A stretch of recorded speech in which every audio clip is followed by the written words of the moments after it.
Միջական ոնց որ փորձառություն ունի եւ այն կողմից խնդրեմ պարոն։ Շնորհակալություն։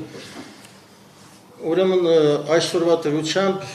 Գերներ ջան, Հայաստանի Հանրապետությունում ուզում եմ թիվ ասել, որտեղ կարևոր է, նվազագույն սոցիալական զամբյուղը կազմում է 77,000 դրամ։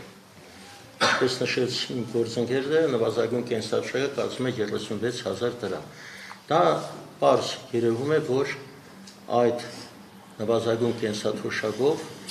քաղաքացին մեր կենսաթոշակառուն չի կարող հասանելիություն ունենալ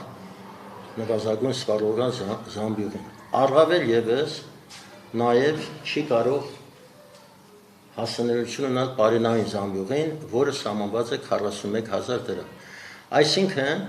այսօրվա վիճակով մեր կենսաթոշակառուները համարվում են հասարակության ամենախոցելի եւ ամենաաղքատ խավերից մեկը, որոնք իշխանությունների կողմից մատնվել են անուշադրության, աղքատության եւ գտնվում են նման վիճակում։ Այն դեպքում, երբ ժամանակին նրանք իրենց աշխատանքով, մեր տատիկ-պապիկները իրենց գործունեությամբ անձնվիրաբար ծառայել են հայրենիքին։ Դա մեր կառավարության, մեր իշխանությունների ամոթն է։ Այդ բարձ կարող եմ ասել։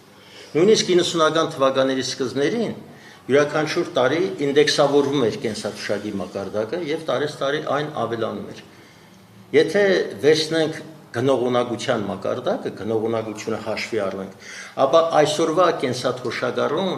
իր 36,000 դրամով չի կարող ձեռք բերել այնքան ապրանք եւ այնքան ծառայություն, որքան կարող էր ձեռք բերել 2018 թվականին։ Այսինքն 7 տարվա մեջ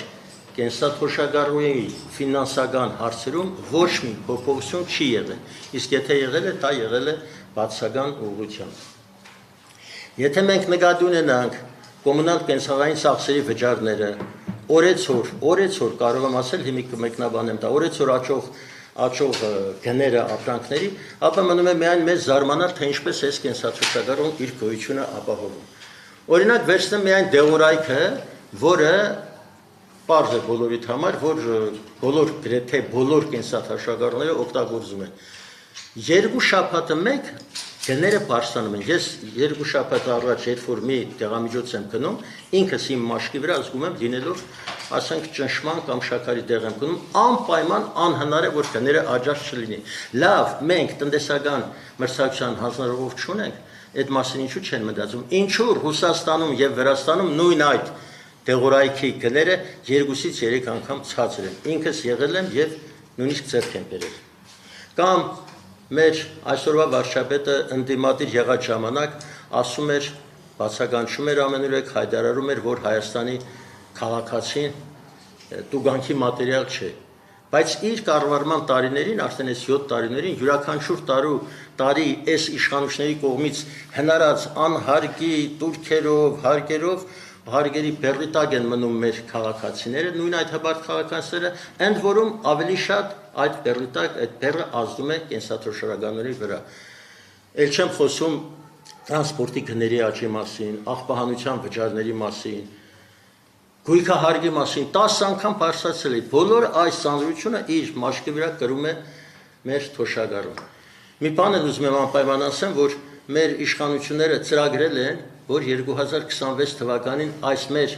նշածս 500,000 թոշակառուները պետք է հայտարարագիր ներկայացնեն։ Այսինքն 36,000 դրամ ստացող կենսաթոշակառուն պետք է 36 տուր դիմի, խփի, այն էլ չգիտեմ կստացվի թե չէ, որ այդ հայտարարագիրը ներկայացնի։ Նա պիտի մի քիչ տնտեսագետ լինի, մի քիչ պետք է հաշվապահ լինի, մի քիչ պիտի բանկային գործից հասկանա, հեռախոս ունենա կատարելագործող, համակարգչին տիրապետի։ Լավ, այս ամեն ինչը ինչի համար է, նորից այս կենսաթոշակառուի կյանքը ինչի է բարդացվում, անհասկանալի է։ Ընդ որում թոշակառուների վերաբերյալ բոլոր տեղեկությունները պետական մարմիններում կան։ Ինչու է այս բանը չեմ հասկանում, այս քաղաքականությունը գործակերպը որտեղել իշխանությունը չեմ հասկանում։ Այսինքն փաստորեն ստացվում է, որ աղքատներից հեշտ է գումար վերցնելը, ուղղակի քանակը քիչ է, բայց քանի որ աղքատների թվաքանակը մեծ է, բավականին մեծ գումար է, պետությունը հաջողությամբ կարող է օգնել աղքատներից։ Ասելիքս ավարտեմ եւ ասեմ, որ այս բոլորը ցույց են տալիս, որ մեր հայաքվեի նախաձեռնությունը կենսաթոշակները 50%-ով բարձրացնելու վերաբերյալ արդարացված են եւ մեր ծրագրային կետերից մեկը դա է, որ ամբողջությամբ պետք է պայքարենք այդ իրականություն դարձնելու համար։ Շնորհակալություն, պարոն Հակոբյան, ես շարունակեմ այս կետից, տեսեք, գործընկերներս ներկայացրեցին, որ իրականում մեր 500,000 համակարգացիներ հայտնվել են ծայրահեղ